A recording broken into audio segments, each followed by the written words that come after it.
we're talking about the new AWA Southern Heavyweight champion, Jimmy Hart, who took that throne from Jerry the King Lawler. And so we will follow our practice, and here is the new Southern Heavyweight champ. I say jokingly. It's a laugh. Jokingly, huh? You set the whole Southern Heavyweight thing back 15 years with that Farris match that you had in. Well, let me just say something right now, ladies and gentlemen. You're looking at the new Southern Heavyweight champion. Let's give... Oh, hey, that's right. You love me, don't you?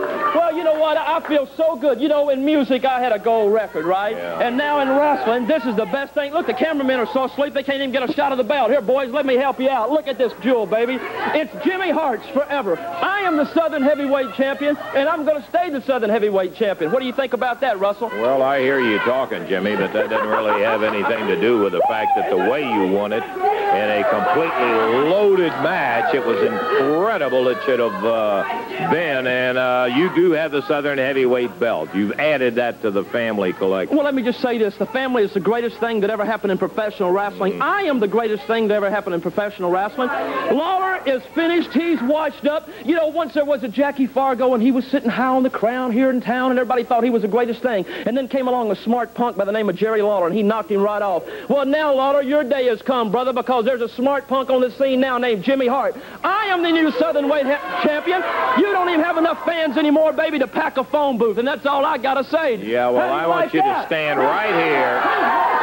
You stand right here. I've got an interview that Jerry Lawler on the explanation of that entire situation. I think it's only fair that we stand look, here. I don't want to hear no film on Lawler. He's not down here today because he's ashamed to even show his face, baby. I'm the Southern champion. I'm not staying for nothing. You can watch the film and go to sleep with everybody else out here, Pelican Nose. That figures just exactly about what you would do. You don't have the guts to stand out here.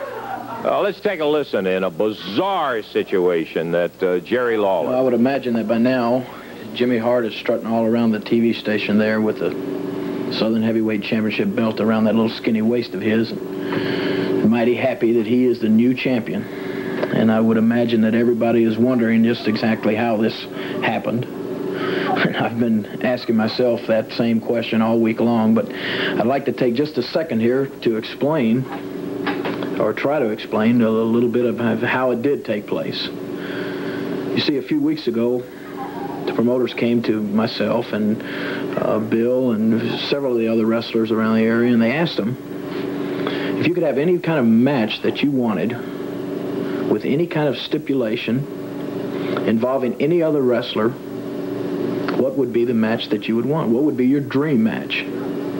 And at the time, I just thought they were, you know, it was just a fantasy type thing, wondering what kind of match we would ask for. So I naturally wanted a match with Hart involved, and Hart wanted a match with me involved, and all of the wrestlers came up with some sort of a crazy match with a lot of stipulations where it was one-sided, stacked in their favor. And then a little while later, the promoters came back to me and they said, if you could have your chance to get your dream match, would you agree to be in anybody else, to be involved in anybody else's dream match, and the stipulations that they've asked for?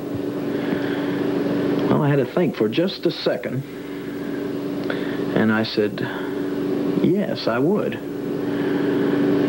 Because when I went into that match, where the winner of the match would get his dream match, I felt certain that I would win the match. I knew I'd beat one of those punks, and then I'd get to have my dream match with Hart. Or at least one of my teammates would win the match. You know, every time I step into the ring, I feel like I'm going to win. If a wrestler goes in the ring doubting whether or not he's going to win the match, he usually won't win. Well, the thing didn't go exactly the way we wanted it to, and we didn't come out on the right end of the match. We didn't win it.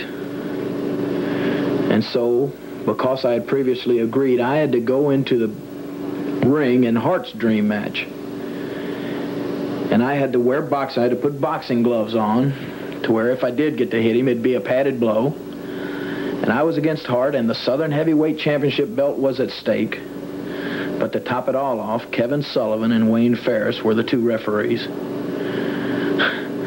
Well, it was a completely one-sided match, all right, all in Jimmy Hart's favor. Every time I would grab him, they would be right there to pull him off of me. Every time I'd try to hit him, they would come in between us.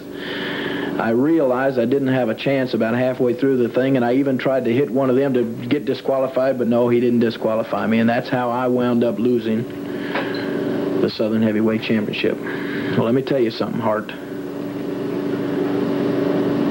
For years now, I've been mighty proud of that belt. I consider it my belt. I'm as proud of that belt as any belt in the country, the World Championship or whatever. The Southern Heavyweight Championship belt is my belt. And I'm going to tell you this, punk, and I'm going to promise all you people out there that right now Jimmy Hart has that belt around his waist, but Hart, I'm making you this promise. You will never, no matter what I have to do, you will never be able to defend that belt the first time. You remember that, punk.